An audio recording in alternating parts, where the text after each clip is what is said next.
Москва Корака Арктика жылаларгар государственная хамыгая муня болла манна сахасиренил дархан Егор Борисов кытынна. Билетенеттеха бұл государственная хамыгая ан бастықы муня болар. Хамыгая председателя вице-премьер Дмитрий Рогозин Россия Арктикатағы төлбелергер промышленная, социальная, экономическая сайды барып денетті. Онан білген бұл қайысқалары сайынларыға сүрін сұрықтар тұрорулалар, манна министерствелер, етенне субъекттар салаячылара, улахан инвестиционный проекттар олықтағыңа қотугу мұратағы солы сүрдітуге бәйлерін әтейлерін келдерділер. Мантан салғы государственный хамыгаяға көйсіл жары рабочай бөліқтер үлелектірен бастықы маннық мұняқ сақасыргер бәс егер болары күйтілдер.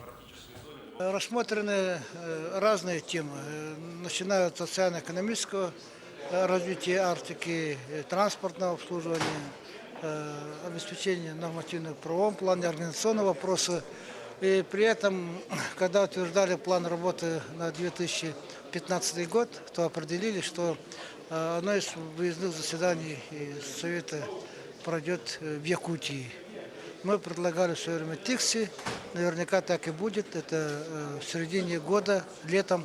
И думаю, что мы в республике подготовим более конкретно свои предложения с учетом перспективы работы этой государственной комиссии.